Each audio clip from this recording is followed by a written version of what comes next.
Good morning. I call this meeting to order.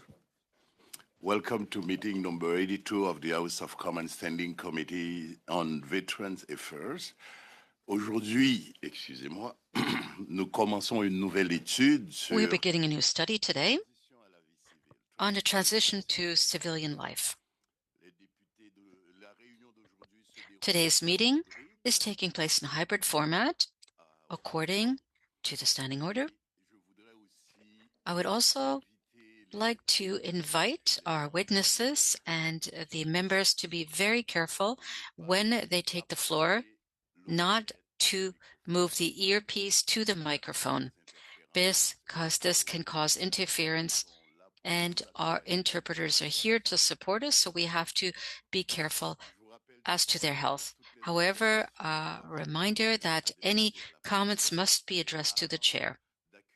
However, before we welcome our witnesses, I would like to mention that exceptionally today, we have with us the analyst, Ms. Diana Ambrosas, who is with us today replacing Mr. Paré.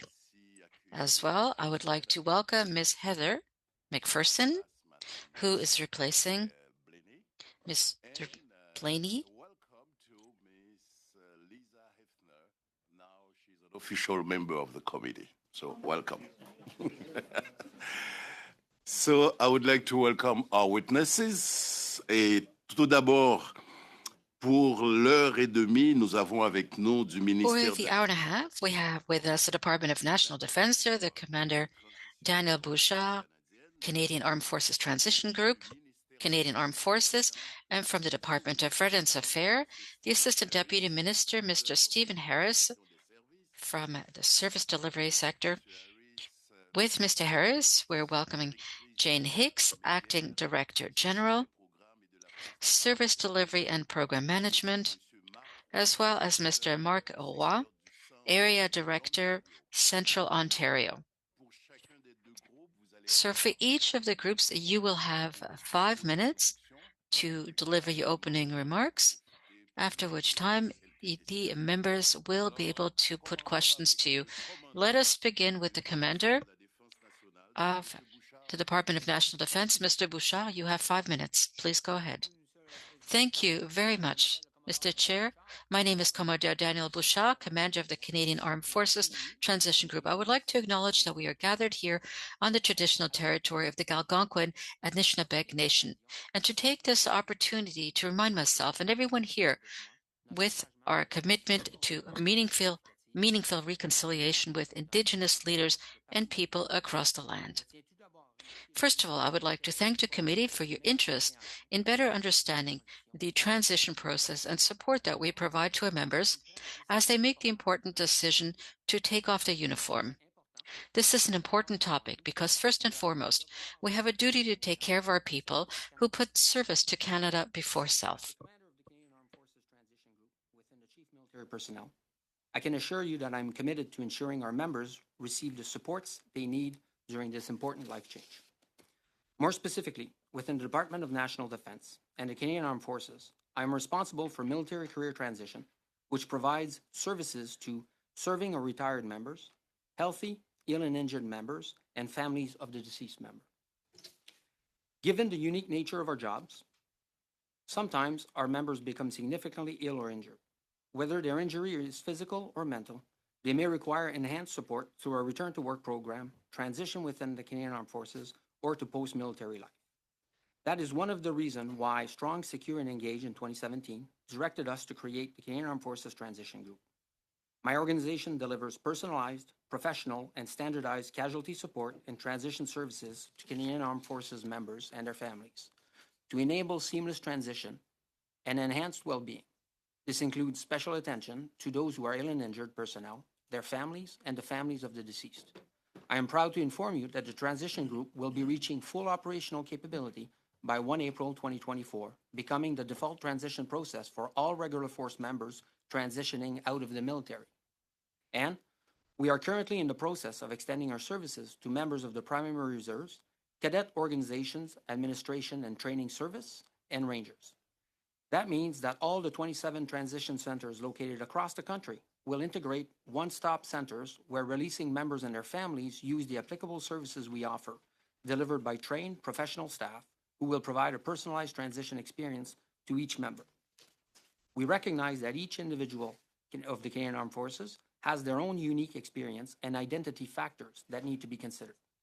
That is why we have tailored transition process that is founded upon the 7 domains of well-being, which are purpose, finances, health, social integration, life skills, housing and physical environment, and cultural and social environment. In addition, we have also developed and implemented several digital tools in support of transitioning members and their families that are available at the Digital Transition Center that can be accessed via the internet at canada.ca military career transition. These include a transition app, My Transition 101 training, My Skills and Education Translator, a second career assistance network, which is available online, My Transition Guide, Transitioning from Military to Civilian Life. Among the many resources, I want to highlight our 3 key programs that we deliver to help support CAF members, veterans, and their families. The Operational Stress Injury Social Support Program, also known as OSIS, which provides peer support to CAF members, veterans, and their families who are living with an operational stress injury. Next, helping our peers by providing empathy, also known as HOPE, supports our members and military families who have lost a loved one. With continuous peer support and education on grief, the program helps bereaved individuals to better understand and provide coping strategies during the process of grief unique to our profession. Finally, Soldier On is a Canadian Forces Morale and Welfare Services program that contributes to the recovery of ill and injured members and veterans by providing opportunities and resources through sports, recreational, and creative activities. These are just a few examples of the great work that my organization is doing in close collaboration with Veterans Affairs Canada and our valued partners to ensure our members and their families are informed, prepared, and empowered for a successful transition. Our members give their best to Canada, as each of us is sworn to do. That is why the Department of National Defence, Canadian Armed Forces, is committed to ensuring that our members have a seamless transition experience and have the supports they need to navigate this important career and life change. Thank you once again for this opportunity to appear before you today, and I look forward to your questions. Merci. Thank you very much, Mr. Bouchard. And right now, let's go to Mr. Harris for 5 minutes, please. Go ahead. Good morning, and thank you, Mr. Chair, committee members, for inviting us to appear today on the important topic of transition. I am Stephen Harris. I'm the Assistant Deputy Minister for Service Delivery, and I'm joined today by my colleagues Jane Hicks, Director General, and Area Director Mark Roy. As you well know, transition is the process of change from military to post-service life. On average, 8,200 Canadian Armed Forces members, both regular force and primary reserves, transition to life after service each year. While every member will experience transition, the experience is not the same for every member. No matter the length of service, rank, or reasons for releasing, it is a major life event which comes with strong emotions, both positive and negative, and some degree of challenge and stress. A successful transition to civilian life is dependent upon many factors, including health, financial security, housing, community integration, identity, and employment, or other purposeful activity. À l'occasion d'une forum ministérielle que nous avons organisée en 2022, During the ministerial meeting we organized in 2022, we recognized the challenges that members face in terms of health and looking for a meaningful job. The minister said this: when you serve, the mission always comes before self. However, when you undergo the transition, you are the mission. According to the study on life after military study in 2019, 39% of veterans indicate that they've had difficulty in adapting to life after service. And those who were liberated, freed for medical reasons, are twice as likely to experience difficulties during and after transition, compared to those who leave the armed forces willingly or who are released from their service time. To reduce the complexity of the transition process while enhancing the well-being of CAF and RCMP members, veterans, and their families. Since 2015, VAC and CAF have been offering enhanced transition services to medically releasing members. As part of these enhanced services, we engage earlier with medically releasing members and their families to provide coordinated and integrated support. Early intervention is key and one of the most critical importance of a successful transition process. Through this enhanced process, VAC has increased its participation to service to medically releasing members during their pre-release stage of transition. In 2019, in cooperation with the Canadian Armed Forces, we designed a joint military to civilian transition process for non-medically releasing members and their families. As part of this process, transitioning members are supported by both Canadian Armed Forces transition officers and advisors and Veterans Affairs staff who help provide jointly assistance in transition planning. It is now, the new approach is being trialed at the Canadian Armed Forces Base, was being trialed at the Canadian Forces Base Borden in 2019, and then Base Petawawa in 2021. It is now being implemented nationally and will be fully operational by the end of 2024. En outre, anciens combattants offrent une présence à temps plein ou à temps partiel As dans well, les... Veterans Canada offers this full-time or part-time assistance in the bases across the country.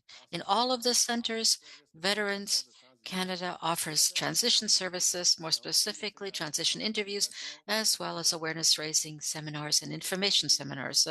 Throughout this interview, the staff from Veterans Canada provides information to those about to be released as to the programs existing and how to establish a connection between members and the support services. Transition Center staff conduct briefings on each base to have face-to-face meetings and seminars with Canadian Armed Forces members considering transition. This helps to provide important information on Veterans Affairs benefits and services, as well as information on services offered by other organizations.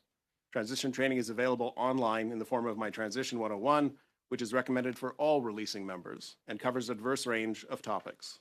En plus de ces initiatives conjointes, anciens combattants... In addition to these joint initiatives, there are additional services available to support members in their transition. For instance, we have the Veterans Family Programs allows transitioning veterans and their families a permanent access to Military Families Service Center, as well as courses and group sessions. In addition to these benefits, they also provide disability services as well as are able to further support these veterans. We also provide rehab services and professional assistance services, as well as a revenue benefit that represents 90% of the balance that was earned by the veteran prior to transitioning. Important component of our work is our focus on education and employment. Education and training benefit provides funding for veterans to pursue education and training that will support them in a successful transition, help them to achieve their education and post-military employment goals, and better position them to be more competitive in the civilian workplace.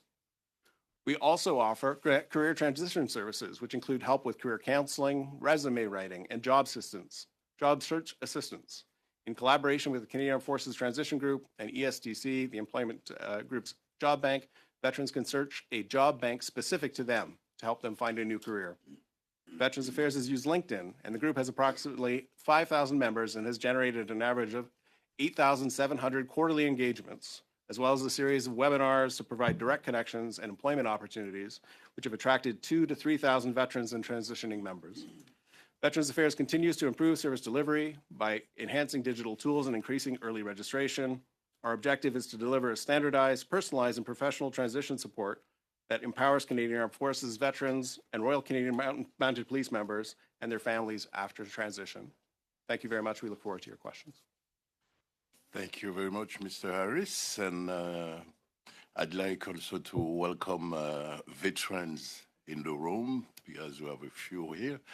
We're going to start the first round of questions of 6 minutes each. And I invite MP Dordell, Terry Dordell, for 6 minutes, please. Thank you very much, Chair, and I want to take an opportunity to thank our witnesses here today and for those that have served, a special thanks. I'm happy that we're here today and we're trying to help our veterans transition and move on in their life. But I have to say, I had the opportunity, I know I'm new to this committee, but I had an opportunity to read they kind of did the same study in 2018, Transition to Civilian Life for All Veterans. It's time for action. And I'm just kind of curious at some of the recommendations and some of the responses that came through at that time and where we're at today and how it's moving forward. I'm glad to hear about the transition group in 2024. It's 6 years, pretty much. But anyway, the government launched Canada's first ever national housing strategy in November of 2017. This is in the study, recognizing that house is a key aspect of building on inclusive society and providing economic security for all Canadians and those in the military. So we have had many people reach out to my office, and I know other members here that are homeless at this particular moment in time. So I'm just wondering what exactly the government is doing to help those individuals ASAP, and how many veterans are homeless, if you have a number. Thanks for the question very much, Mr. Chair. Perhaps I can start, and I'd certainly invite my colleagues and Commodore Bouchard to offer some observations as well. With respect to homelessness, there is a veteran homelessness program that has been announced. It's in development from our partners at Infrastructure Canada, building on the national housing strategy. That will be put Do you in have a place. timeline roughly though? Like, because we're kind of in somewhat of a crisis My here. understanding, well, it's not my program specifically. My understanding is it's within the next couple of months. It was announced and is underway in terms of the preparations to launch the program itself. So it should be launched in the next few months. And that program will help with providing rent subsidies for veterans who are either at risk of homelessness or experiencing homelessness. And that's an excellent new addition to a program that will help anyone who's facing an issue of homelessness at this point in time, because we've not previously in the government, and certainly not within Veterans Affairs, had access to a rent subsidy program. We have some temporary measures that are available to help veterans who may be experiencing or at risk of homelessness. So we have a Veterans Emergency Fund that veterans can access, their families can access in case of emergencies that may find them out of safe housing, or may prevent them or lead to them being out of safe housing. Those are some temporary measures. We have a number of income replacement benefits that help support veterans in terms of providing financial security, but nothing specific for housing and homelessness. And so in this case, the rent subsidy program that's coming into effect will be very, very helpful for our staff in terms of helping veterans and helping veterans themselves. But don't you think that should be like one of the top issues at this time, probably, and some real hard timelines to make sure that opportunity? And what about how many veterans are homeless at this particular moment in time? Do you know? Yeah, there are a variety of estimates that exist for homelessness with respect to veterans. So somewhere between 2,000 and 4,000 is usually an estimate that's used. It's quite a gap. It's because of the difficulty of trying to actually count a number of veterans, either for self-identification purposes, in other words, the veterans themselves identifying as part of counts that take place in institutions that are helping homeless people, outreach centers that are helping homeless individuals. Sometimes veterans identify themselves, sometimes they don't, and so that makes that a bit more difficult. So do you think it's gotten better or worse since we've recognized this issue? I think some of the circumstances globally and within the country have changed to make housing more difficult. It's certainly not hard to look at the news and find that housing is a main struggle for individuals across the country, be they veterans or not veterans. And so I think that the challenges that exist with respect to housing across the country are affecting veterans equally as they may affect others in these cases as well. And so in terms of whether it's getting better or not, I do think that the new veteran homelessness program will be significant in terms of us helping veterans to be able to access rent subsidies to help them be able to find actual housing in areas that they're choosing to live. And then another one that recommendation number 15 was that the better harmonization treatment options offered by healthcare professionals to transitioning serving members and veterans. We've heard from many veterans as well that that doesn't seem to be the case. It's one of the common issues that are brought to light since I've been here. So is there any improvement in that since 2018? Mr. Chair, if you may, I might ask Jane and Commodore to weigh in on those two issues. Absolutely. Thank you, Mr. Chair. There is an alignment of treatment benefits program between Veterans Affairs and Canadian Armed Forces, or Canadian Armed Forces and Veterans Affairs, whereby members that have a service-related condition, they can let us know. They can contact our provider, Medavie Blue Cross, and request their treatment benefits so that when they release, we ensure that their treatment benefits are aligned. And if there's any discrepancies, they can let us know, and we can work with veterans to determine the way forward for those that need it. In addition, for those that need a doctor when they're releasing, we have a telemedicine service for 1 year post-transition to allow members to transition from the Canadian Armed Forces to the Canadian healthcare system. Okay.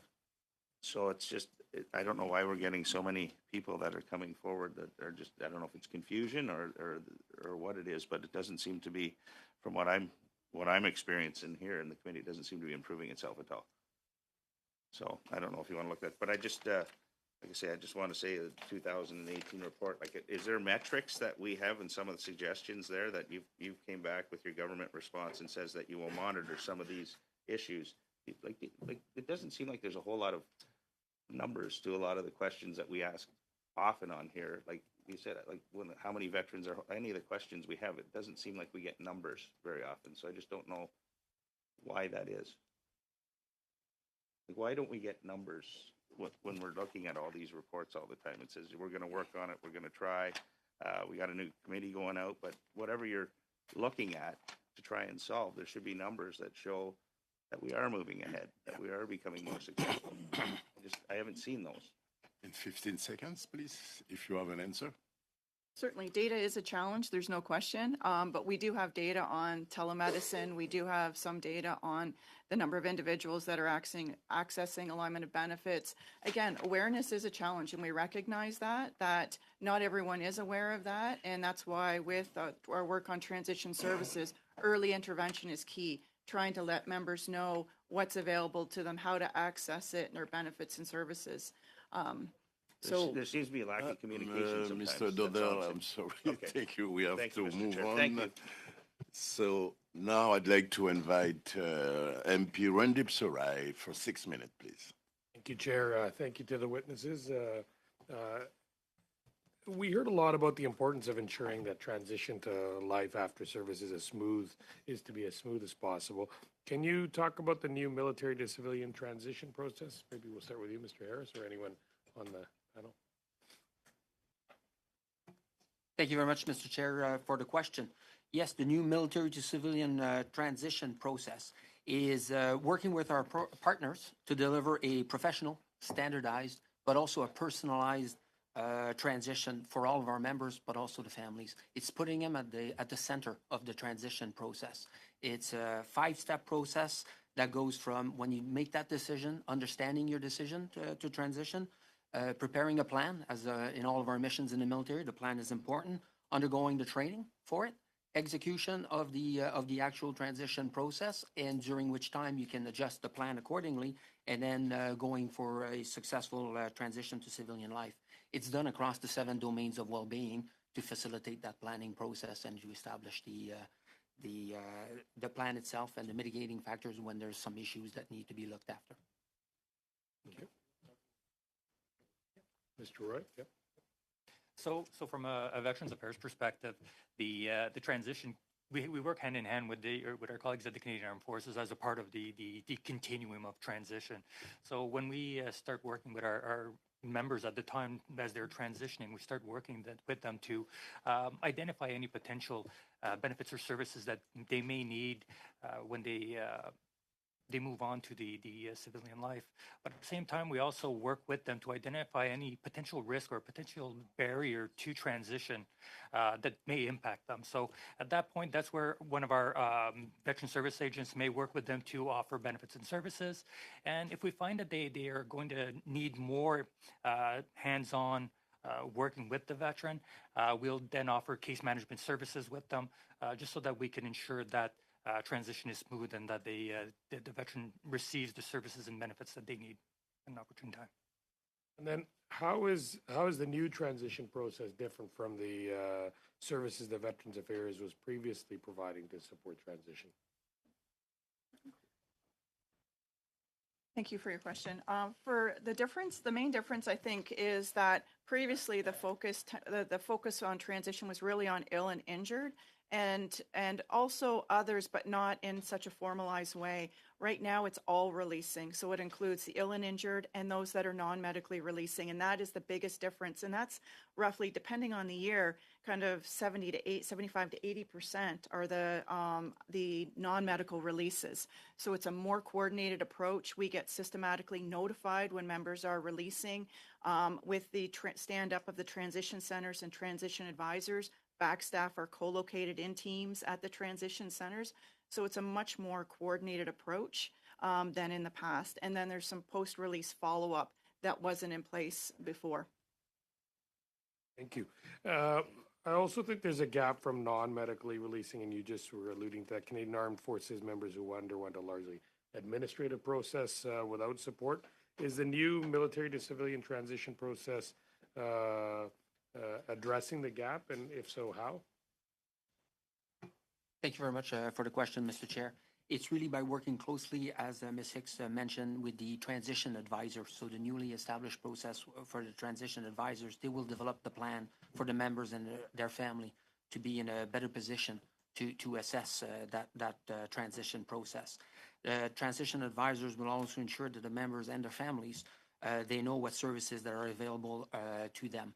As we've standardized the process, we've also learning from best practices, and we're sharing those across Canada under one unity of command, allowing the process to get better across the 27 transition centers. So there's data shared and information shared between the 27 centers.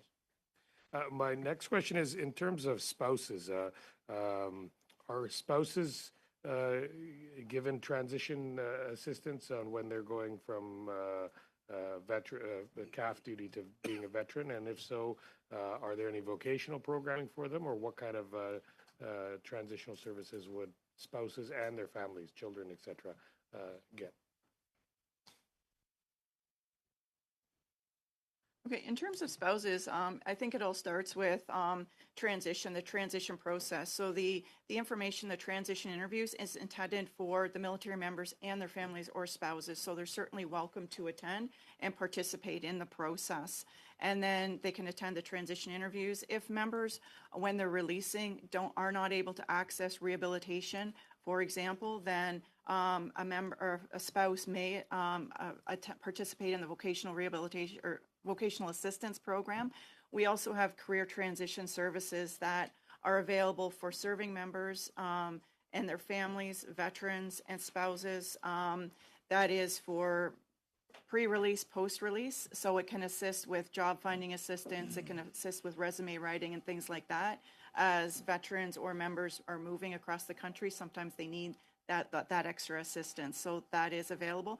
The uptake still is primarily veterans with members, and the smaller proportion of spouses access the program. Thank you. Thank you very much, Mr. Soray. Et maintenant, nous allons passer à Monsieur Luc Desilets pour les 6 prochaines I minutes. would like to turn it over to Mr. Luc Desilets for the next 6 minutes. Thank you, Chair. Good morning to all of my colleagues. Thank you to our guests for being with us and to subject themselves to our torture center. Mr. Harris, my question is for you. You mentioned that 30% of veterans had difficulty in adapting, and that twice as many had mental health or psychological health issues. When you look at the numbers from the official numbers, we don't quite come to the same thing. Perhaps you could explain. See, the Library of Parliament says that 60% of veterans who are released experience difficulties as well. This is for non-medical reasons. So there are even many more of them who are experiencing difficulties than those who are having medical issues. So how do you explain that difference of 39%? First of all, I said 39% of veterans who are released had an experienced difficulties. And that is something they've assessed themselves as being difficult. I don't quite know which study was submitted to Parliament, but the numbers that we have from the study conducted by Veterans Affairs, and I believe that it is efficient when it comes to data, indicates that it's around 40% of veterans indicate that they experience difficulties. You're correct, I believe, when you say that it's not always for medical reasons. It is possible that these reasons are due to difficulty in adapting to find a good job, a difficulty in adapting and finding a way to manage in society. It's not always due to medical issues, and those are not always the biggest challenges.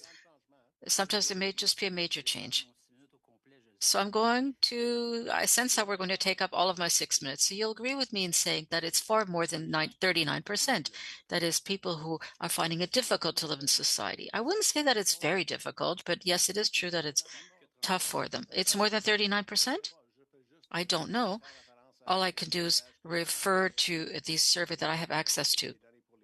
I don't have the data for the others. But clearly, this has been identified as a priority issue for transition that is difficult for many veterans. So you've spoken about rehab services. Who delivers those services in the transition centers? The rehab services prior to leaving the Canadian Armed Forces is presented by OSTCC CAF, and I'll leave it over to Commander to speak to that. So prior to release, if there are issues relating to service, the rehab services is delivered by Veteran Services, and that is the group that we work for. And is this group very committed, etc.? Yes. Very well. So Ms. Hicks, you said something that surprised me, and that's all the better. But there are possibilities for veterans once they've left the Canadian Armed Forces, they've become veterans to have access to telemedicine. Is that true? I believe that that is what you say. For a year's time after being released, they have access. That is for members that are medically releasing for 1 year post-release. They can have access to the telemedicine for their family, their veteran, the family, and their children. And it includes prescriptions and referrals and whatnot. Tous les vétérans ont droit à un an. C'est ce que vous dites? So medically releasing veterans. It's a pilot at this point in time, so it was intended for medically releasing because though it was perceived that those were those that need it the most at this point in time, and we'll evaluate the results. OK, ceux qui sont libérés pour raison médicale. So those who are medically released, I understand. What about those who are that are medically released? I'm mixing up my words, but those who are released can also call on a doctor to fill in compensation requests. Fill out forms for disability benefits and things like that. It's really for primary acute health care. Monsieur Harris, je reviendrai à vous. Mr. Harris, over to you. As you know that we're very much concerned by homelessness in society as a whole, and we know that there's a high level, unfortunately, of homelessness in persons who have left the armed forces for many reasons.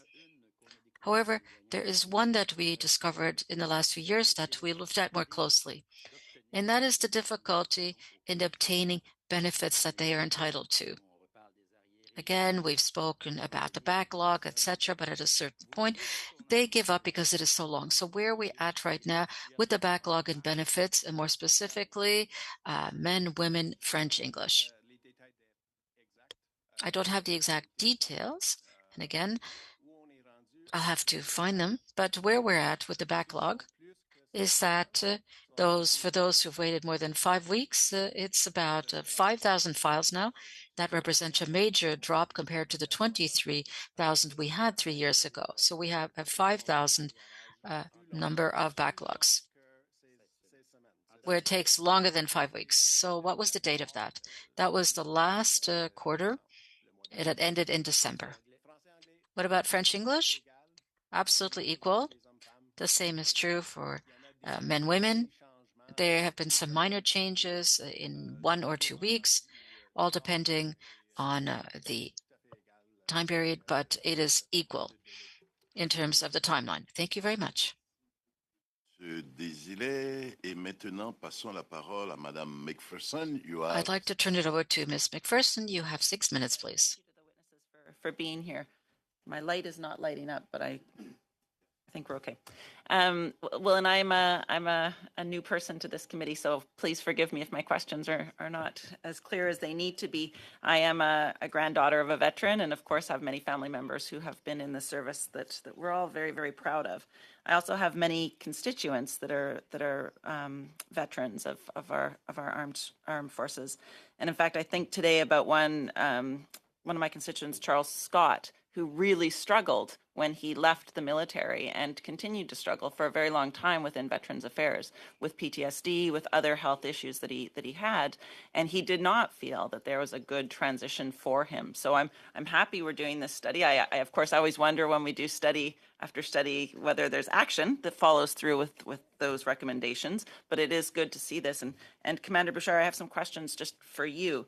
You know, one of the challenges that Mr. Scott told me about was the idea that that ongoing staff changes and understaffing and under-resourcing meant that he was constantly feeling like he was pushed around to, bounced around to different program officers, different experts, and in fact, some of his documentation was lost. It was a very bad situation for somebody who was already struggling with mental health challenges. So I do know that you say that there is a transition advisor that is assigned to somebody who is transitioning.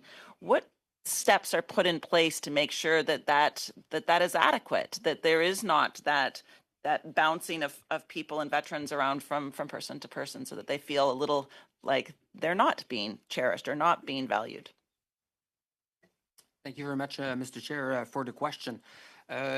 The results of the lack of personnel was recognized, and that's why the Canadian Armed Forces Transition Group, a significant investment was made in that group as it stood up. And members that have been identified as having a complex transition requirement or longer transition periods, what we've established is a interdisciplinary team that developed an integrated transition plan. And we have representation from a service manager, the CAF nurse case manager will also participate. We have a personal selection officer that is made available in that dynamic.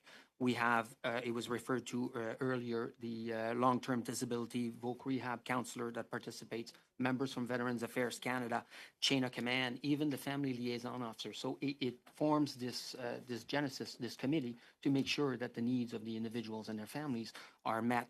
That also is the location where they make a recommendation on a date of release to make sure that the individual is ready for release. So out of our 27 transition centers, 24 are right now in full operational capability. I have 3 remaining that will be done by 1 April. The training will be in place, and the individuals have been identified and are ready to operate to make sure that there's no such gaps as you were mentioning. Thank you. I think that's important. And you talk about the idea of complex transitions and what that might look like. Well, one of the issues that I know my colleague Rachel Blaney has done in this committee has to do with military sexual trauma, MST. How are you addressing that? And perhaps you could talk a little bit as well about the differences that women face with regards to transition. Women have often childcare needs that are different than men, that have different transition needs. And then, of course, when we have gender-based violence that occurs in the military, how are you managing that transition and making sure that you're meeting the needs of those veterans? Thank you very much, Mr. Chair, for the question. To meet the needs of the individuals, so somebody that is dealing with an operational stress injury, we have also post-release or while serving OSIS, peers with lived experience. If you're suffering from military sexual trauma, there's limitations of that group that can facilitate. We're working very closely with the SMSRC, the Sexual Misconduct Support Response Center, also with our partners at Veterans Affairs. There's a peer support program that is being developed that will specifically look at these needs for those affected by military sexual trauma. Thank you. That's good. And certainly I would hope that you would listen to those veterans that have lived experience with MST. But I would also love your perspective on how we are supporting women that have other needs that perhaps aside from MST, what are those other ways that the transitioning centers are addressing the needs that would be unique for women veterans? Thank you very much, Mr. Chair, for the question. First and foremost is placing the individual at the center of that transition process. So working with them to develop a personalized plan depending on their needs and their challenges. Working with Veterans Affairs Canada at the strategic level, we have a joint steering committee that are looking at different priorities. And one of them is women, diversity, and health that will be focusing on what we can do even more for our for women that are transitioning. In service and also after the transition. We also have a total health and wellness strategy that has specific programs tailored for women's health. And there are a number of initiatives working closely with the Canadian Forces Health Services, the Surgeon General. He has the majority of those programs and around welfare services. I see I'm out of time, but I'm wondering if you could submit some of those programs in writing to the analysts so they can include that in our review. Thank you. Thank you, Mrs. McPherson. I assume that you have your clock close to you, so that's why you said that you are pushing the 6 minutes. So we're going to start the second round of questions for 25 minutes, but because we are happy to have the witnesses till 12:30, so members, we're going to have a third round of questions. So let's start this round with Mr. Richards for 5 minutes, please. Thanks. Maybe Commodore Bouchard, I'll start with you. Wanted to see if you could provide us the numbers of CAF members who've been released from the armed forces since the inception of the transition centers, even if you can provide it by year or an overall number. Thank you very much, Mr. Chair, for the question. We use a 10-year average at this time with Veterans Affairs Canada because the COVID era impacted quite a bit our numbers from that perspective. So on average, 8,200 members over the past 10 years have been releasing on a yearly basis. Okay. Now, can you tell us how many veterans have utilized the transition center and what percentage that would be of those releasing members since they were created? Thank you very much for the question, Mr. Chair. As we are still in the processing of launching the military civilian transition, not all of my transition centers are at full operational capability. I do not have that number with me, but I can commit to return that answer. So you do have that number, you just don't have it with you. I would have to, okay. Yeah. Okay, well, it'd be, if you could provide that in writing to the committee, please, that would be appreciated. That would be very helpful. I think it's important to have some sense. I think this is a great initiative, frankly, but we have to, have those kinds of metrics to be able to know how successful it's being. So, can you maybe give us some sense of what the metrics that you would be utilizing to determine the success?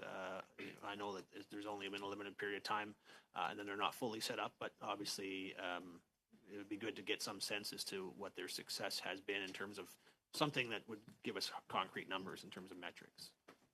Thank you very much for the question, Mr. Chair. At this time, we have some surveys that we're administering. One is the unit retention release interview, apologies, that the chain of command and we look after that provides us the reasons for release, the attrition data. And then we also have an exit survey that we are administering at this time, and we will be utilizing that information to make an analysis on the quality of our services and if there are domains of well-being that were not being met. There's also a post-transition. So sorry, just to interrupt you for a second there. So at this point in time, we don't actually have anything that determines whether there's been an improvement in terms of the outcomes or for releasing members based on these centers. Like, is there? We're in the process of collecting the data. At this point, we don't actually have an answer to that question. That's correct. Okay. Well, it would certainly be. Do you have a sense as to when you will have that data available? 1 year post the full operational capability, so by April of 2025. Okay. would sure be wonderful. I know our study will be long completed by then, but it would sure be wonderful if you could provide that to the committee when it is available. I think that's obviously very helpful in determining, and I certainly hope that the numbers will be good. That's I think what we all hope. Can I just, before I move on, can I just ask, we have later in the meeting today, we're dealing with a motion regarding the monument to the mission in Afghanistan, and obviously there's many members of that mission that still serve in the Canadian Armed Forces, and there'd be others who would have transitioned out. And I'm just curious if you can tell us what consultation, if any, occurred between Veterans Affairs and the transition group regarding the national monument to the mission in Afghanistan. Thank you very much, Mr. Chair, for the question. We've worked with our counterparts at Veterans Affairs Canada in order to provide the information to inform the families of the fallen. So when Veterans Affairs Canada wanted to contact the families to inform them of the program of the monument. And was there any consultation in terms of getting a sense as to what transitioning members or active still serving members from that mission, their opinions or thoughts? Not with the transition group. Okay. Okay. Can I maybe move to whoever, if it's Mr. Harris or whoever is best positioned to answer, you can direct Stephen if it's somebody else. Okay. Wanted to ask you about the backlog in claims, and I know that there's been lots of cheering about saying that that backlog's been largely cleared out, but it seems as though what's actually happening is many of these backlog claims are just being kind of sloughed off over to the Veterans Review and Appeal Board. It seems like that's kind of their numbers have gone up, and they're saying that in some cases like hearing loss, tinnitus, and things like that, they're actually approving well over 90% of the cases. So is this just a case of sort of pushing that over to Veterans Review and Appeal Board and then slowing down the process for other veterans who are trying to do appeals? I know that it doesn't leave you a lot of time. Maybe So you. the 10-second answer would be no. Lots of good decisions. We've been making a lot more decisions. As part of making more decisions, sometimes there's more appeals that go forward to Veterans Review and Appeal Board. But we've reduced the backlog, those files beyond 16 weeks, by more than 70%. And that's not by saying no. It's actually, in most cases, by saying yes. What's the percentage? Well, sorry, Mr. Richards, we are already over, so you will be able to come back maybe the third round. And now I'd like to invite MP Brian May for 5 minutes, please. Thank you, Mr. Chair. I want to, before I get to my questions, I just want to circle back to earlier today. MP Dowdall had brought up some issues regarding homeless veterans, and I'm wondering, and it's a critical question, and it's a good question to talk towards today. But I'm wondering from you, Mr. Harris, if you're familiar with the work being done by Constable Aaron Dale, as well as Constable Brian Serapiglia and Constable Cassidy, both from Toronto and my region and Waterloo region. I wonder if you're familiar with the work that they're doing on the ground, and if you can speak to that a little bit. I'm not sure I'd be able to provide a lot of detail around it. I can. I know our I know our local area director works very, very closely with them on all of their initiatives. I'll ask Mark here in a second just to chime in. He knows a little bit more about it than I do. But I would say that's a great example of a community initiative that exists across the country and areas that Veterans Affairs work with quite closely. In some cases, it's that kind of organization. In other cases, it could be the Legion, Vets Canada, Homes for Heroes, a lot of great organizations across the country that have a focus on helping veterans who are at risk of homelessness or experiencing homelessness. We work directly with them. We have somebody in every one of our offices who is a lead for homelessness for the area, who works with community organizations, local organizations on the ground to make sure that if we can help someone by providing assistance, benefits, services, if we can refer someone to someone else who can help as well, that's great. It's a lot of interplay, and I might just ask Mark to speak to your organization you're raising here. Thank you for your question. No, The after hours wellness program that's done by the Toronto Police Association has been a very successful project that we've been working with them. It's part of my Scarborough office as well. So we do receive a lot of referrals directly from them after hours of veterans that have been seen as being homeless or potentially going to be homeless. So for us, it's a welcome approach, because what we do is once we receive that referral, we get a case manager right away to contact the veteran and then try to work with them directly to see what we can do to help them get off the street. Either it's through our VEF program, our Veterans Emergency Fund, or sometimes we'll work directly with the Legion, Good Shepherds, or other social or community providers that will just help us help this person get off the streets. Thank you. Just for the benefit of my colleagues, this started in Toronto, if I'm not mistaken, through Toronto Police Services, but really has been, and I'm going to brag a little bit about Waterloo Region Police, has really been taken to the next level by the folks at Waterloo Region Police Services. In the first 6 months of implementing it in my riding, they were able to identify 86 veterans and house 86 veterans. The challenge to Mr. Dowdall's point is identification, and I think that veterans that are homeless do not identify as veterans. They do not want to identify as veterans. There's an element of shame there that they distance themselves from their service and therefore from their benefits. And what this program is doing is it's taking those that are in direct contact with veterans on the street, being Waterloo Region Police, and training them on how to identify veterans that don't identify as veterans. And they don't use the term veterans. They use the term service. And it's fascinating how effective it is. And they'll listen for flags, and they'll say, hey, that reminds me, it sounds like you may have served. And then all of a sudden that pride of service comes back and they identify as veterans. And it's incredibly simple. It's a one-page form that they utilize. And I think if we can figure out a way to nationalize this, it's going to go a long way. And I know they're working on that right now. And I don't know if I've used up almost all my time. I'm sorry. But I think this is important because it does identify the root issue is they do not identify. And so we can provide all the services we want. If we can't identify the veteran, it becomes very difficult to get them in a house situation. So I have about 30 seconds left. I don't know if you have any other thoughts to that. Maybe I just want to add, just to add to the success, just recently we've been getting referrals from the OPP as well, which is a big thing because the program's slowly expanding. It's now from my Kingston offices, my Trenton offices. We have been receiving referrals as well. So yes, it is a great success. If I can add just one little quick point, sorry, is in terms of the service element of things, we are actually moving towards that, asking, do you have military service as opposed to a veterans? And in fact, the census that we had, there was a veteran question, and it was exactly that, have you served as opposed to, are you a veteran? Awesome. Thank you, Mr. Chair. Merci beaucoup, Monsieur May. Et maintenant, nous Thank you, passons Mr. May.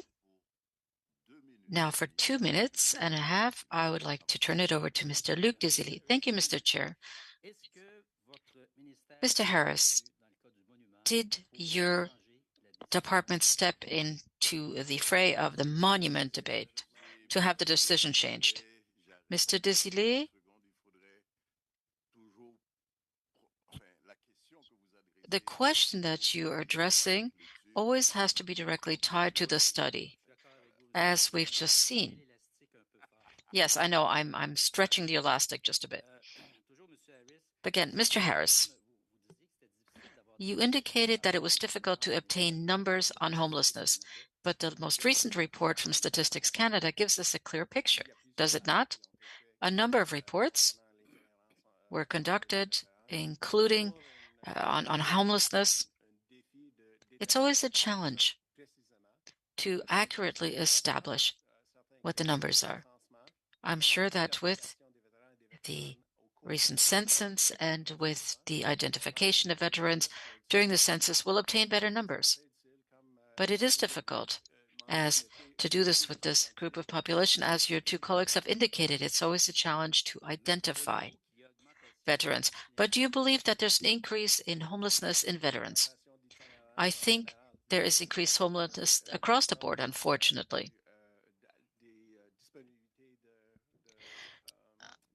Because of the lack of availability of housing, it's difficult to specifically say where it comes from, but it is something that we see in the general population. Mr. Bouchard, so as part of those 27 centers that we have in Canada, how many are there in Quebec? Thank you very much, Chair, for this question.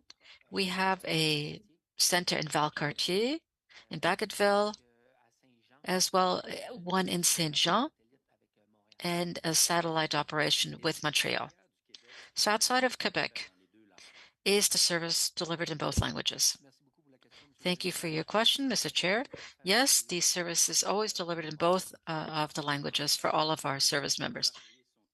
Are employees all bilingual outside of Quebec?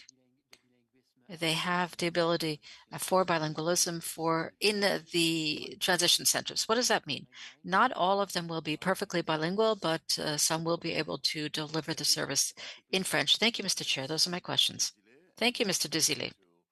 Mrs. McPherson for 2.5 minutes, please. Thank you very much, Mr. Chair.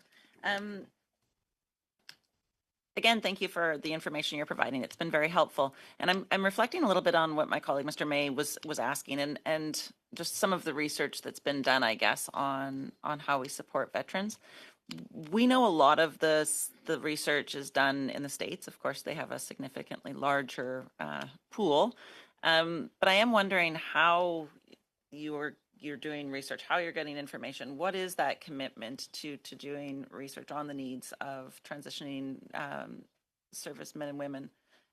How is that happening? Perhaps, Mr. Harris, I could start with you and then. Sure, and thanks very much for the question. I think there's lots of ways that research is happening on veterans.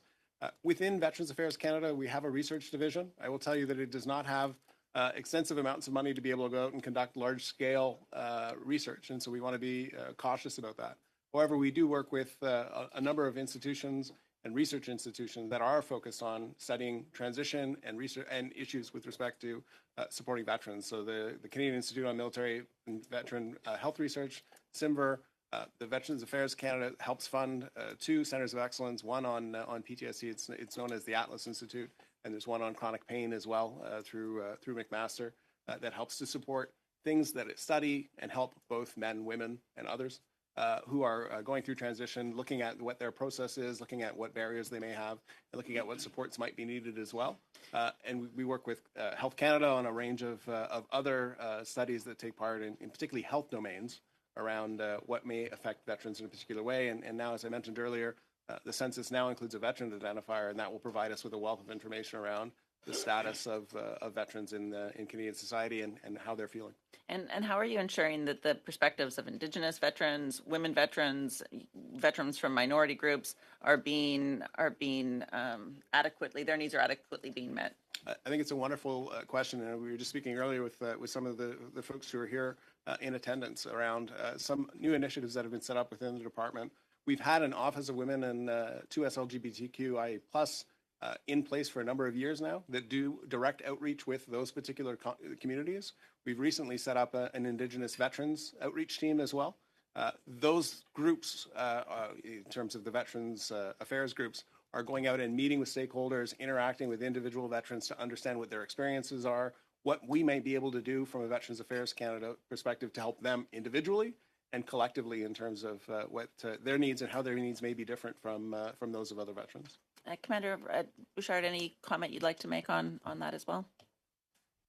Yes, thank you very much, Mr. Chair, for the question. We also have inside the Canadian Armed Forces Directorate that's called the Director General of Military Personnel Research Analysis. That assists us quite a bit in all the research. They work very closely with the Surgeon General's team, and they're also invited, and they work closely with Veterans Affairs Canada and ourselves and facilitate our researches. Thank you. Ms. Hicks. If you don't mind, I was just going to say we're also very connected to Five Eyes countries.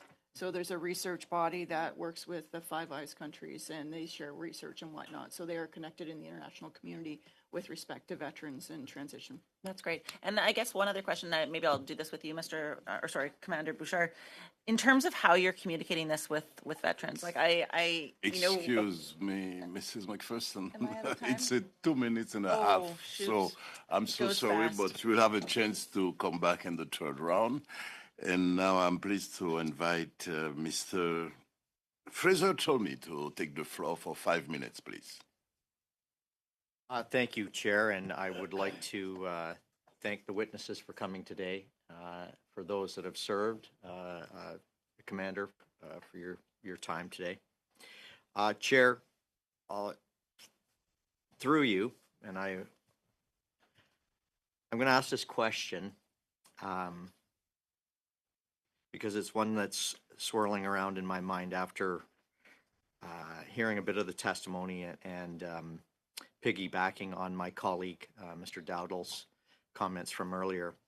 And the question I have right now is, what is it going to take to create a healthy organization, meaning Veterans Affairs, to help veterans who are in need?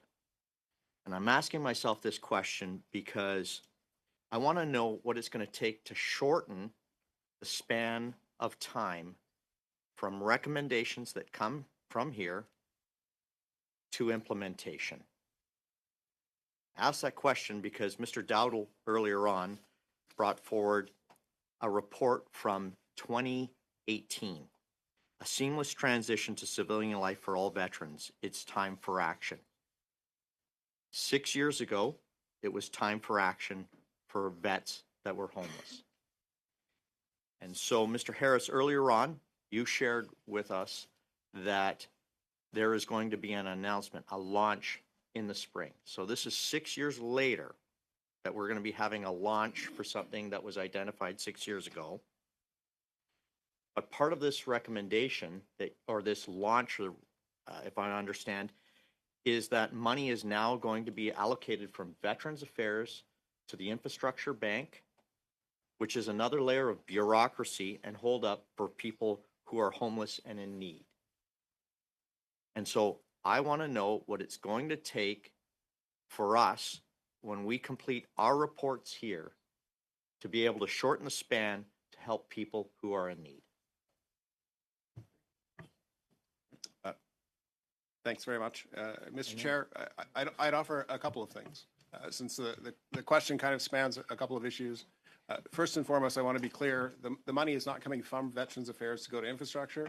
The money was awarded in the budget to infrastructure, who's leading on the national housing strategy for them to use their expertise on homelessness, supported by Veterans Affairs, providing them with information and supporting them in terms of delivery on that. And so the money in the budget was awarded directly to infrastructure, and we are assisting infrastructure in the delivery of that. That's coming. The announcement was already made. It's actually in the setup of operations, and I'll let infrastructure be able to provide proper timelines around that as that goes forward. In the meantime, with respect to housing and homelessness for veterans, there have been a number of improvements and advances. I talked earlier about the Veteran Emergency Fund, which was launched in 2018. And this is a fund that provides immediate assistance in a very short time frame. We talk about time frames. A very short time frame to veterans who may need it immediately to right their home housing situation.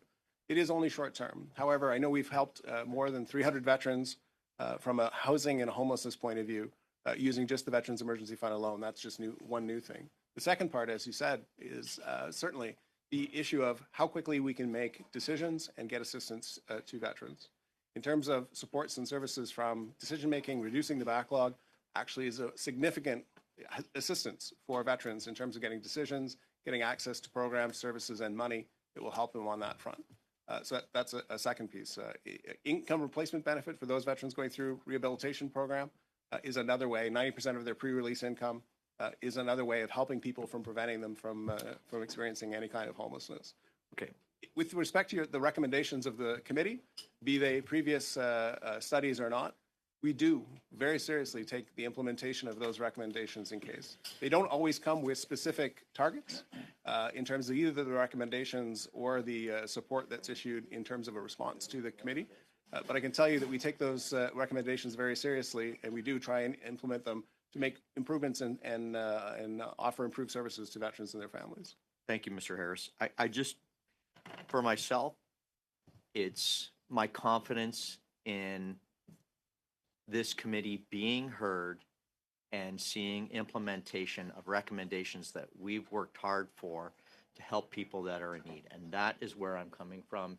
And we need a healthy organization to help people who are in need, who are facing challenges, and many who are either physically impaired or need housing.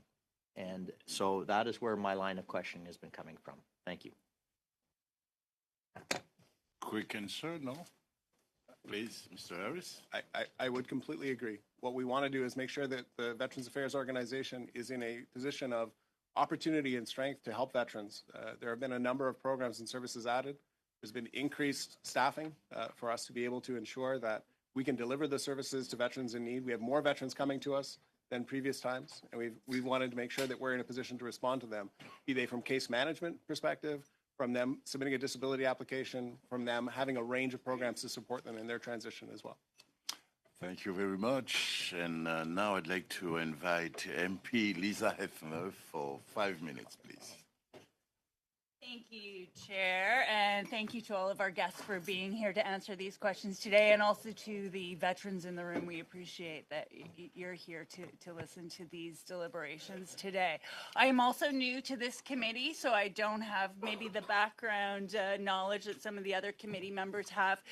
Previously, I was a journalist, and what I've been thinking about today is one particular series I did, a veteran from Hamilton Mountain, who talked about the PTSD he was suffering. And I think for him, it took a long time to even realize he was suffering from anything. He was having difficulty connecting with his wife, difficulty starting family, difficulty getting a job, difficulty even driving. He talked about the hypervigilance that followed him around since he had served in a combat scenario. Unable to even drive without being overcome with intense anger. He'd had colleagues of his who had committed suicide since they had both left the service. And I don't think he was getting the support from Veterans Affairs that he had expected. So that was at least 5 years ago, probably longer. What would he expect today that's different from Veterans Affairs? I may just start, and then I'll ask my colleagues to chime in as well. First and foremost, we're talking about transition, the actual process of going from Canadian Armed Forces to perhaps Veterans Affairs, but really to a post-military life, release from the military. And while we have a lot of people who come release on an annual basis who come directly to Veterans Affairs because they have medical identified needs or they know the challenges that they may face from the interventions that we have, we also have a lot of veterans who come to us 6 months later, 12 months later, 10 years later with issues that weren't identified at the time that they released, either because they didn't accept them themselves, they didn't recognize it in themselves, or they weren't ready to share those kinds of things. And so transition is really a long journey. It may be something that immediately we can provide some assistance and help with. It may be something that a veteran comes back to us with years later, and that's okay too. The transition piece can take a long period of time, and they can come to Veterans Affairs whenever they need to. I'll ask both Mark and Jane maybe, and the Commodore, if he wants to weigh in on changes that have been made and what that person may feel differently or see differently about. Thank you very much, Mr. Chair, for the question. As we go through the domains of well-being, the plan and identifying these issues is critical early, and then providing the support. There's also the OSIS program, which is joint with Veterans Affairs Canada. So the Operational Stress Injury Support System, which is a peer support program with those that have lived experience that can very much facilitate the dealing and coping. It's available for serving members, veterans, but also their families. And we have different other programs such as Soldier On that provides activities through either leisure, recreation, creative, but also through sports. It allows them to go on their journey of recovery with others that are in a similar situation. Oh, thank you. If I may. is that with the whole new transition process is education and awareness. So there's new tools in terms of transition that Commodore mentioned about being on Canada.ca, that information, so that veterans, if they run into difficulties, they know where to go and how to reach us when they need, in those times of need, they can reach out. So that's part of the intent of the transition process, is to educate and for them to be aware that they don't need the assistance now, but if they do later, they know where to go to reach us. I don't know who would be best to answer this, but what would you say are the biggest barriers to a successful transition out of military life? Go ahead. Thank you for your question. It's really dependent on the person themselves, right? We all live life in a different way, and members transition in very different ways depending on location. It could be depending on what social assistance they have around them. Like, do they have family around them? Do they not? So it could be multiple factors. It could be a health-related issue. It could be they have because they transition to an area that's more remote. There might be employment issues that they are facing. It could be, again, access to healthcare, but it's really dependent on the person's journey. But transition, as Mr. Harris described earlier, it doesn't end at the point where you release from the military. Issues may crop up years down the road. It may be that you had a perfect plan and you were healthy going out of transition, then suddenly something impacted you and something triggered you. Your PTSD has now appeared and now you have a health issue that's now there. People can then come back to Veterans Affairs at any point.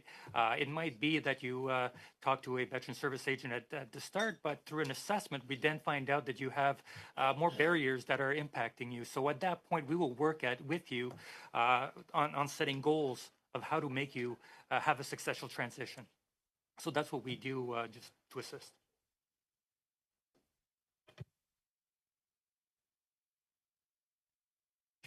Thank you very much. And now we have 15 minutes to go.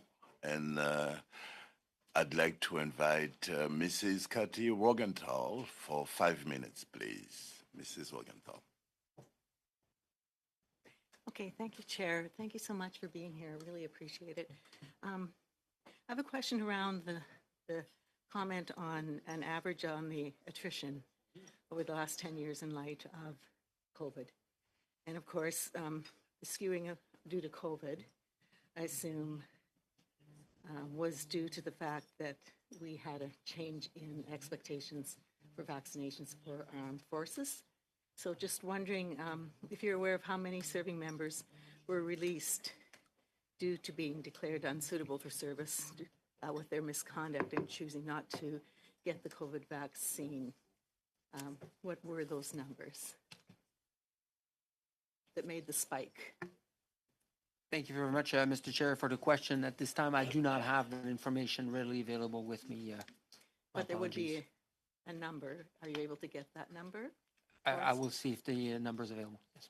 Would appreciate that very much. Mr. Chair, if I might, I would only say that part of the reason why the numbers changed and why the Commodore refers to a 10-year average is some people didn't release during COVID. They weren't ready to release, and some of the services that would normally be in place to help them during that release weren't available because of restrictions and other things.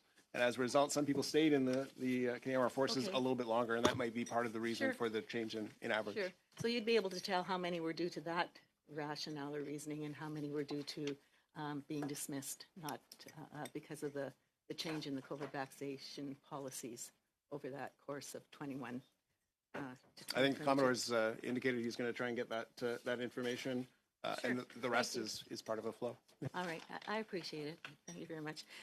Madam Hicks, you talked about the whole transition process, and part of it is a post-release follow-up.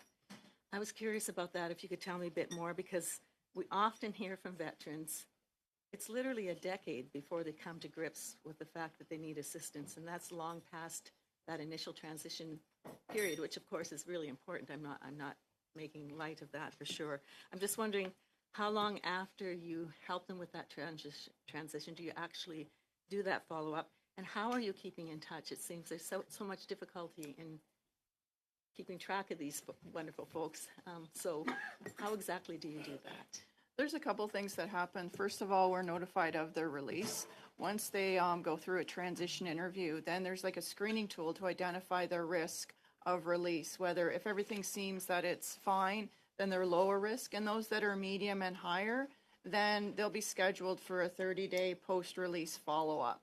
So we would follow up with the veteran to see how they're doing, how they're tracking, and go from there. And to make sure that they know that if they need assistance, that they come back to us.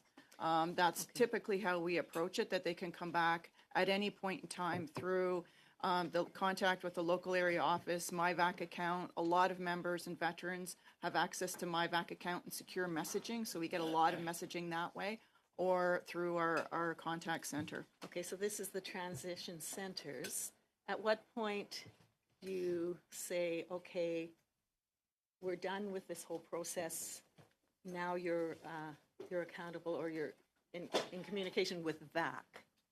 Is what I'm wondering. Mr. Chair, it depends on the need. If an individual is kind of moderate needs, they might be assigned a veteran service agent who might work with them for target assistance, certain benefits and services.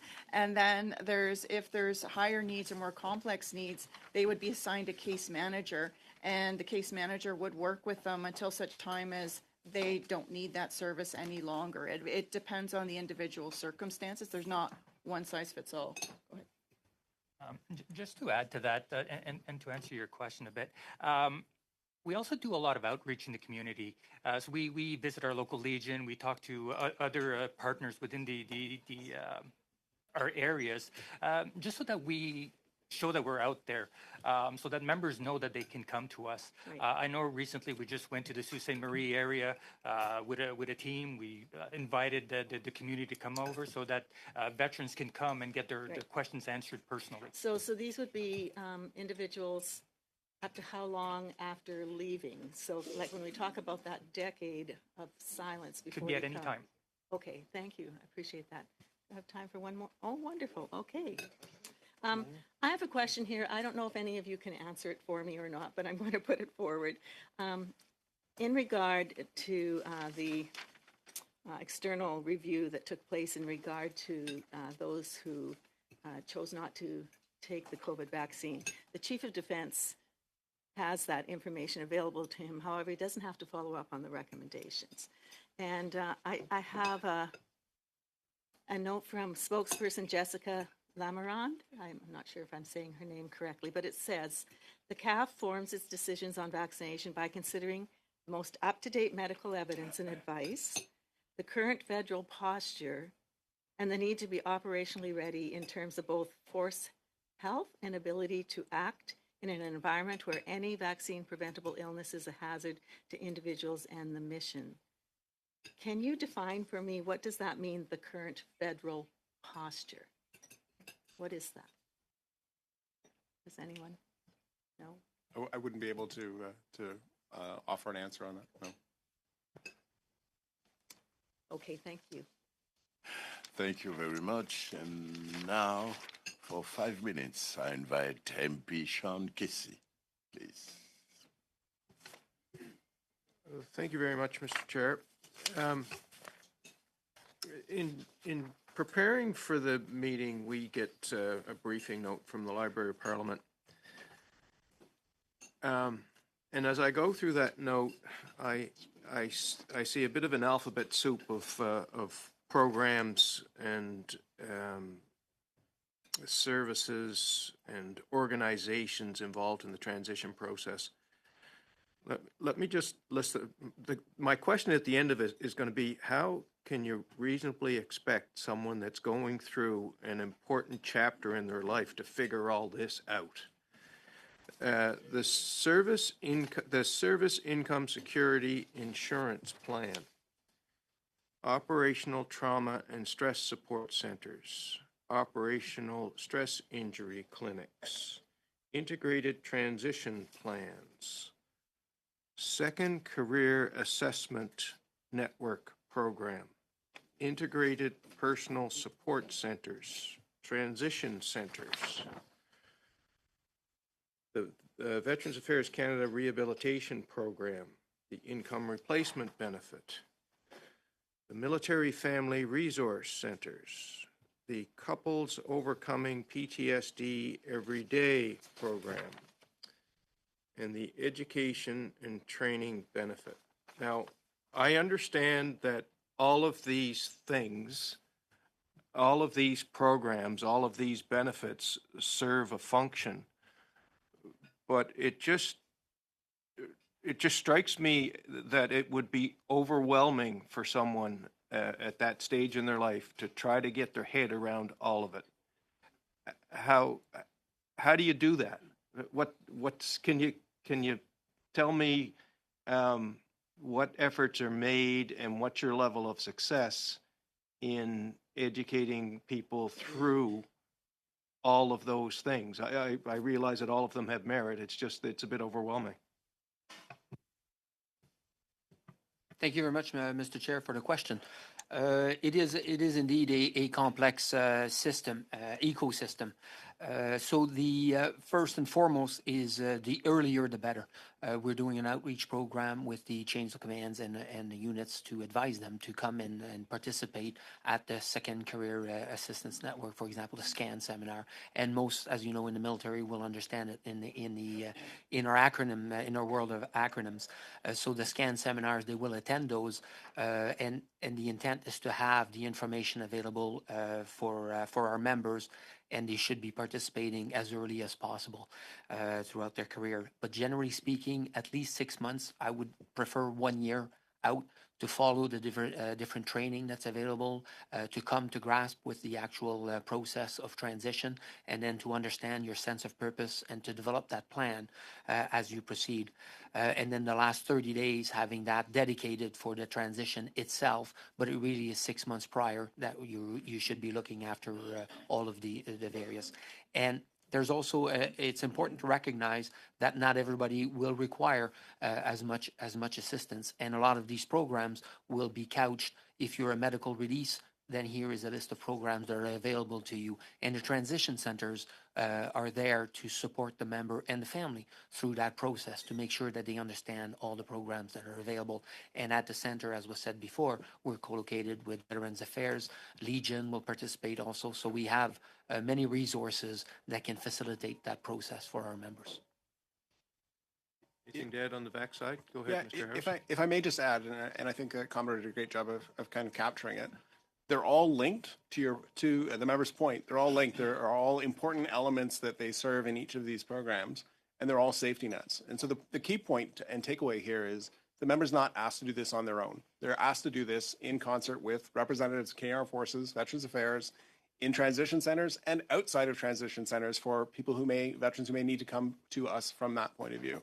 And then we have people who are essentially navigators, veteran service agents, case managers, and others who either work in the transition centers, work at Veterans Affairs offices, who help connect people with these various programs. Some offered by Veterans Affairs, some by Canadian Armed Forces, others in the community that are helpful, depending on the individual need. And so the point is that we don't want to leave people to have to figure it out on their own, figure out what the alphabet soup means, what it looks like. We've got people who are trained, professional, to do the assessment of what needs might be required and what programs and services are in place to help support individuals.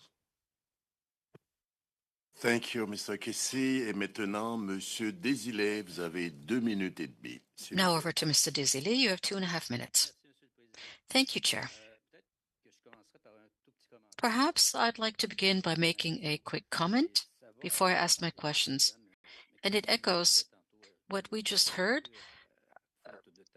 And unfortunately, she was interrupted about women. Right now, we are completing a study that included 23 meetings. It's the biggest one I've ever worked on women. And it wasn't the majority, but it was many of the women who indicated that they don't feel that they're being recognized. They are not honored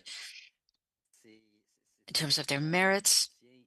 And it is an important type of support in my mind. As well, it's at the very basis of any relationship of trust, that is the relationship between women and the department. So all of these wonderful programs that we've heard from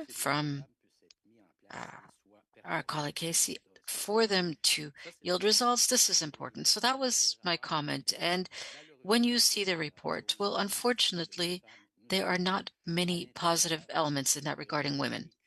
That is what women can raise in terms of the experience they've had with the department, and as part of the transition they're undergoing to civilian life. So, Mr. Harris, my question is for you, following on my comment. 6 years ago, a report was tabled, and we are 6 years later now.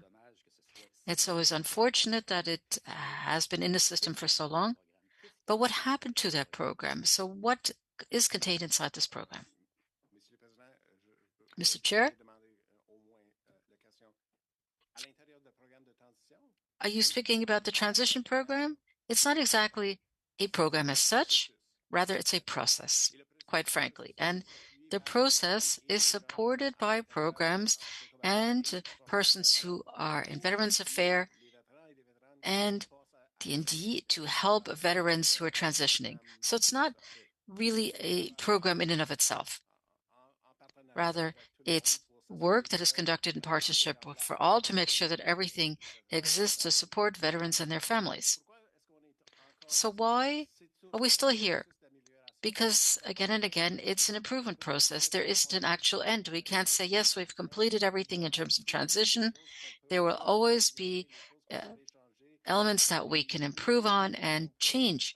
There are always new challenges that we can hear about and that veterans share with us, who share with us their stories, their experience. So it's possible that in 6 months from now, we will see another study from the committee regarding transition. I certainly hope that this will acknowledge a process that we've achieved and the process, but it is not something that will ever be concluded. It's always an initiative that will require additional work. Very quickly now, if you were to do a snapshot of the situation 6 years ago, and if you were to make that snapshot today, what would have changed according to what changes could you point to? 6 years compared to the one 6 years ago? Well, the changes is that the veterans are now closer to us, and there is earlier intervention at the very beginning with veterans by Veterans Affairs to ensure that the programs can be implemented early on rather than waiting until the end. What we're trying to avoid is people coming back to see us after 6 years to say, well, my experience was a poor one. We want them to reach out to us very early on in the transition, all the while recognizing that there will always be many people who will come back to us after. But certainly at the transition point, we want to ensure that most of the issues are settled. Thank you very much. Thank you. For 2.5 minutes, please. Thank you very much. Listening to the testimony today, it sounds to me like there are these programs that have been put in place, like a wide range of different resources that are put in place, and I think we've sort of tried to tease out how effective those programs are. And there's the communication piece to make sure that veterans know that these programs are there. But what seems to me to be the cog of all of this is how many transition advisors we have, how well they are staffed across the country. So I'd like some more information about, how many transition officers are, what is that ratio? How many per veteran? What is the ratio? Does that change whether it's in a urban setting or a rural setting? Just how that is managed, because from my perspective, it does seem like the best laid plans. You could have the very best programs in the world. If there's no way to implement those programs, they don't work and they don't help our veterans. Perhaps I could start with you, Commander. Thank you very much for the question, Mr. Chair. Yes, indeed. And to come back just very rapidly on the communications of the research, we also have guides, the electronic information through the Digital Transition Center, and that's how we provide a lot of our information, to come back to your earlier questions, ma'am. With respect to the actual numbers with the transition advisors, it really depends on the region. So I was just in Bagotville. They have limited number of transitions. Therefore, there are less number of advisors in that region as opposed to here in Ottawa, for example, where the majority of our memberships will be older, and there will be a larger number of people. In general, sorry to interrupt you, Commander, but in general, across the entire program, what is the ratio, I guess? I'd have to get back to you on the actual. That would be great if you could let our analysts know that. Yeah. Sorry, and I interrupted you, but just in terms of making sure that there is adequate transition advisors. You know, we know there were deep cuts to Veterans Affairs under the previous administration. We know that it has not been built up under this administration to the way that it needs to be.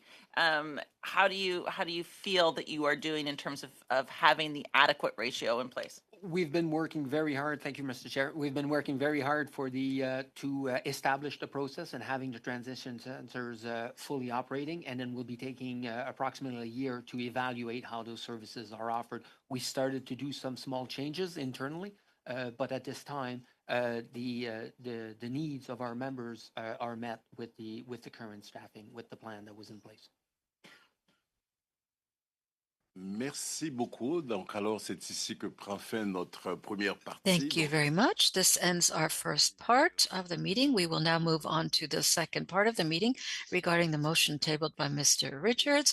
We would like to thank you, our colleagues. We have the department, Mr. Daniel Bouchard, Commander, Canadian Armed Forces Transition Group. From Department of Veterans Affairs, we have Stephen Harris, Assistant Deputy Minister, Service Delivery Branch.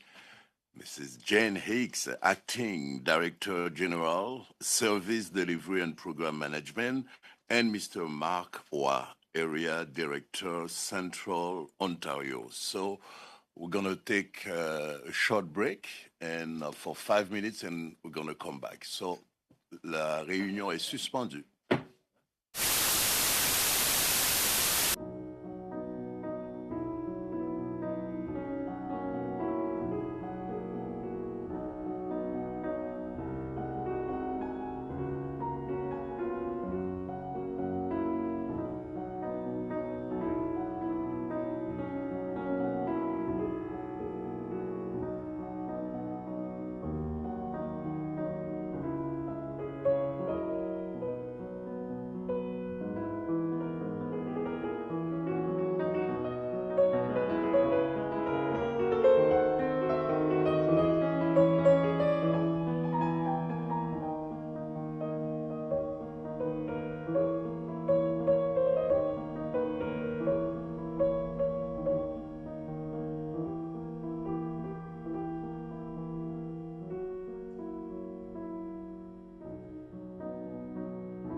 reprenons la séance. Donc, pour cette So deuxième we are resuming our session. For the second portion, we will resume debate on the motion submitted by Mr. Blake Richards. And during our last meeting, an amendment was on the table, moved by Member Sean Casey, who I would like to ask to take the floor to continue debate. Please go ahead. Thank you very much, Mr. Chair. So as you indicated, I think where we left off, and I'm not sure if I'll leave it to you and the clerk as to whether we require a motion to resume debate. That's probably what would be in order, although I'm not sure that's what happened at the last meeting. But no, I think it was adjourned because everyone had to leave at 6:30. So I guess that would be the first thing that I would say is that in order for this to be properly in front of us, there's probably a requirement that there be a motion to resume debate. But nonetheless, you called on me to speak to the amendment that I introduced once we started talking about the motion at our last meeting. And the amendment that I introduced was actually to add another category of documents, and it's ironic that over the weekend there was a news story on this very topic, the lack of unanimity and dissent within the jury that made the decision, and how very pleased one of the jury members was to hear that the government had reversed the decision made by the jury. So the amendment that I put forward, so clearly there will be documents around this. They've already been publicly reported as a result of them being obtained by the media under an access to information request. So if we're going on this fishing expedition for documents, this is a pond in which there will be some fish found. So the amendment that I propose, and again, I'm not sure that the motion is properly before us, but you asked me to speak to this, so here we are. That the motion be amended by adding after paragraph B sub 7 the following, and that Veterans Affairs Canada produce any correspondence received from members of the jury responsible for evaluating the finalist designs for the National Monument to Canada's mission in Afghanistan since June of 2023. The rationale for it is as I set forward, and I leave it to you to deal with whether the motion is properly before us. But if and when it is, that's an amendment that I would like to propose. Thank you. Okay, thank you, Mr. Casey. And j'aimerais aussi souhaiter la bienvenue à notre collègue. I'd also like to welcome Mr. Hollis. Thank you very much for joining us. And by a show of hands, Mr. Dusilly, you would like to speak to this motion, rather to this amendment. Thank you, Mr. Casey. We heard what you indicated these last few days, but there are also... Point of order. There was a speaking list already established when this was adjourned. I think Mr. Casey's question whether we're in an appropriate situation right now without moving this motion. Again, first of all, needs to be answered. Second of all, does the speaking list disappeared, or are we starting? Because it sounds like we're starting a new speaking list. Yes, no, exactly, Mr. Mayor. There was a speaking list, but it was on the motion. And at the last meeting, Mr. Casey had the floor, so he introduced that motion, and we put it on the notice. So did we get through the entire speaking list of Mr. Casey's amendments? No, there was none. No, there was none. I understand we're debating on the amendment, but we had started that, and there was a speaking list. Yeah, but it was adjourned. But I'm just simply asking. No. The speaking list gets wiped out. It was on the motion itself. So now we have an amendment. So we had nobody on the speaking list for his amendment. No. And I'm pleased to welcoming any interventions. For now, we have Mr. Desilets, and after that, Mr. Richards. No? Okay. Mr. Desilets, c'est à vous la parole. Oui, merci, Monsieur le Président. Reprendre rapidement. Je pense qu'on Thank est you, tous... Chair. Let me resume quickly. I think we're all aware of what has been dealt with in the newspapers with, I think, the intervention of a member of the jury. In any case, you need to have those documents in writing on the issue. That was part of what we requested under the Access to Information Act, and that should not be an issue. But you'll also recall that the jury was not asked to choose unanimously, but rather by a majority vote. And once again, there were 4 persons from Veterans Affairs among that jury of 7 members. So, Mr. Chair, I would like us to move forward with the vote.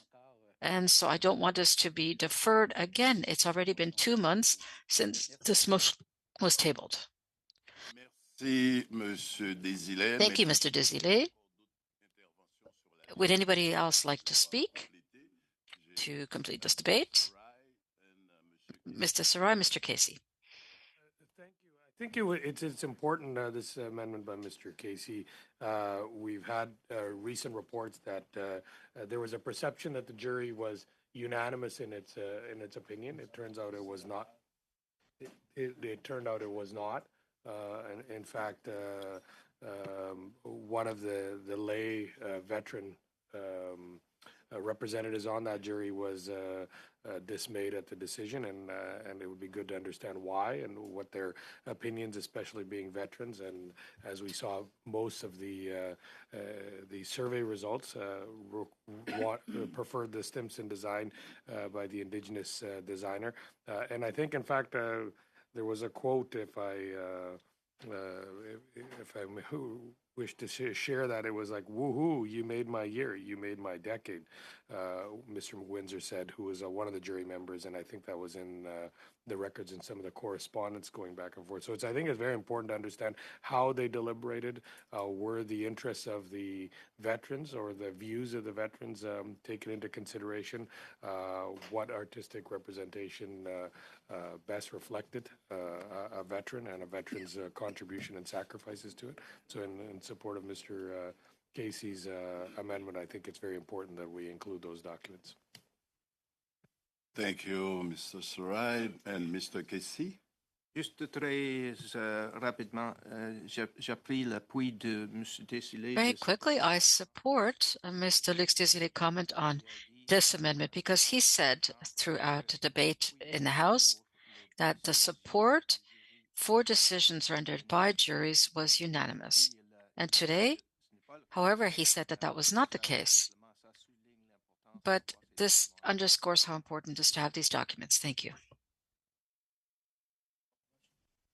Là, j'ai plus d'autres interventions. I Alors, see no further speakers, so we will proceed with the vote on Mr. Casey's amendment.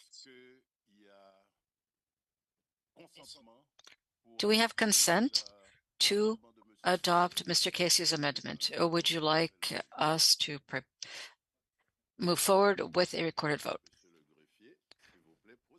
Clerk, please proceed. Mr. Casey? Oui. Mr. May? In favor.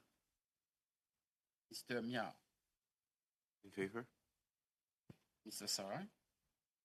Yes. Ms. Effner? En faveur.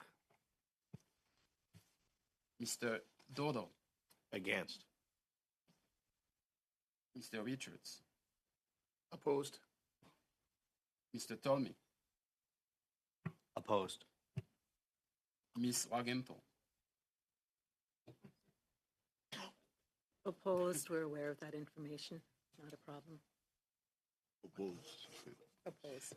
Monsieur Desilets? Contre.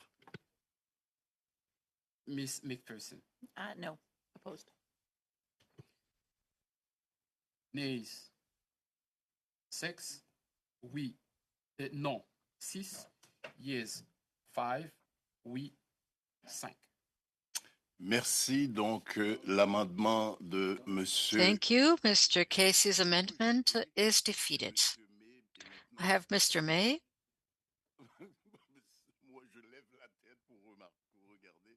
I was simply looking up, so I take it that we will continue debate on the motion itself. So first of all, Mr. May, Mr. Desilets, Mr. Sarai, you have the floor. Point of order, Mr. Chair, do we now go back to the original speaking list? And- No. Not at all. No, Okay. not at all. No. Okay, fair enough. Yeah, great. Fair enough. I'd like to consider, Mr. Chair, a second amendment. First of all, I'm disappointed that all the information that is available to us, especially what came about this weekend, isn't going to be talked about in this motion. I find that very interesting. I think Monsieur May, s'il vous plaît, j'ai un appel au règlement. Monsieur Désilets. A call of order, Mr. Desilets. I know that you're looking elsewhere, but I was waiting for the outcome of the last results to raise my hand, and I had the right to go first. Yes, I was first on the speaker's list. Mr. Desilets, it is true that my head was lowered. Yes, both of you, the clerk and you, were looking elsewhere, but you were looking someplace else. But in future, will we be very careful to make sure that we take note of all the hands raised in the room. So, Mr. Chair, I'd like to come back to this. I don't know if anybody else saw this, because we're trying to draw this out, and I do want to proceed quickly. I have an amendment. So I understand, Mr. Desilets.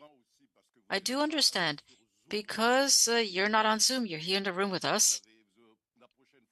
But the next time, please raise your hand. So as part of the procedure, I'm wondering what we can do. I know there's a vote. I'd like us to be able to speak to this. So I'm unfortunately challenging your decision with all due respect, Mr. Chairman. So I ask you to please wait a few seconds so that I can consult. I'll suspend and I'll come back to you.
Nous reprenons la séance. So we're resuming the session. Dear members of the committee, Mr. Desilets' comment regarding my decision, which he's challenging, is considered as a dilatory motion. So I'm asking the members, is it the wish of the committee to maintain my decision to turn it over to Mr. Desilets? Otherwise, we will have to turn it over to Mr. Desilets. Yeah, no, I can't. My point of order is that I'm not sure you can challenge the chair on a point of order. Is that what you can no, do? Because no, we're on no. a point of order here and then a point of order there, No. and suddenly we're voting on something. No, It I'm seems very sorry, confusing to me. Mrs. Epner, no. Mr. Desilets has the floor first, and he asked for something and Mr. May has the floor at that time. And after his intervention, Mr. May said, point of order. But I said, wait, I have to discuss with the table on that. And the decision is we can go back. So we have to vote on that. If you not agree that Mr. May take the floor, we have to vote because you challenge the president, the chair. I recognize that we got to go right to a vote, but I'm a little confused as to what a yay vote versus nay vote. Yeah, but no, we're going to put the question is going to be on the floor and really clear. Okay. And the question is, are we going to continue with the intervention of Mr. May, or should we go back and vote? Exactly. Yes, exactly. So, wait. So point of order, Mr. Chair, just to be clear. We can have a point of order, but I can understand what we're voting on. Yeah, So exactly. I want to be clear. This is what I understand we're voting on. You have ruled that Mr. May should have the floor. Mr. Desilets has challenged that decision. Right. And we are now having a vote on whether we uphold the decision of the chair or not. Correct. So Exactly. a yes vote means we uphold your decision to have Mr. May take the floor. No vote means that we don't uphold the decision and Mr. Desilets would take the floor. Exactly. Okay. Everyone is agree with that? Okay, great. So, first of all, are there unanimous consent for the chair to give the floor to Mr. May? I don't have unanimous consent, so now I'm going to ask the clerk to take the vote on that, please. Mr. Kesey. A vote to sustain the ruling of the chair. Mr. May. I vote to support and sustain the role of the chair. Mr. Miao. I support. Mr. Sarai. I think the chair made a correct decision, and I vote to sustain the vote. Yes. In favor of the chair. Thank you. Mr. Dodo. I unfortunately I vote against, but I do like you. You're a nice guy. Mr. Richards. I concur with Mr. Dowdell. I also opposed. Mr. Tolmy. Against. Miss Wagenton. Opposed. Monsieur Desilets. Contre, malgré tout le respect que j'ai pour vous. Miss McPherson. Again, with great respect to our chair, I oppose.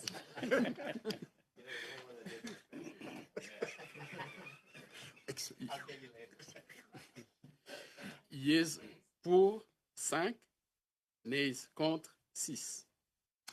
Merci. Donc, la décision de la présidence est Thank renversée. you. The ruling of the chair is defeated. I therefore turn the floor over to Mr. Desilets. As I indicated, I'd like to table an amendment to the Conservatives' motion. I believe that the members have received it, as has the clerk, that the motion be amended by adding, after paragraph B, as follows: C, that the Department of Veterans Affairs and Heritage Canada supply the official report from the jury established to choose the company responsible for building the National Monument to Canada's mission in Afghanistan.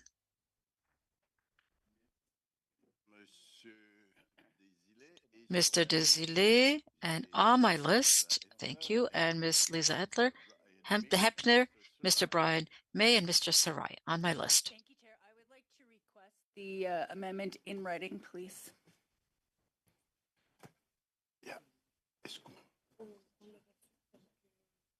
Est-ce que vous allez l'envoyer? Okay, we have received the amendment, and the clerk will send it to you in your email as soon as possible. We don't have any copy in both languages with us, but I think that we do receive something at the committee. Yeah. In the meantime, I don't know if Mr. May would like to talk about the amendment. Yes, please.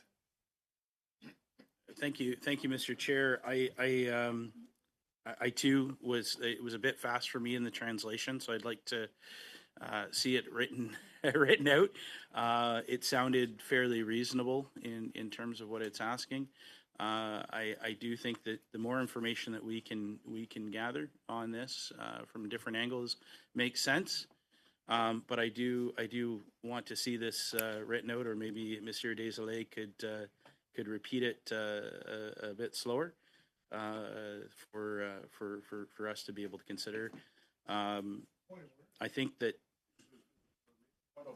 with all of the delay and stall tactics of the Liberal Party, I really wonder how bad whatever is in these documents is, because they are clearly trying to cover it up. And it's not a point of No, order. it's not a point of order. That's absolutely. The MP is talking about if I could take back the floor how and- important it is. And Brian, I Mr. May, we I have think- 1 more minute for the committee. I think it's a little ironic, to be honest, that we're talking about suppressing the opposition's talking about suppressing documentation when they literally voted down an opportunity to bring a different perspective from a very valid, quite frankly, perspective that has come to light in the most recent weekend.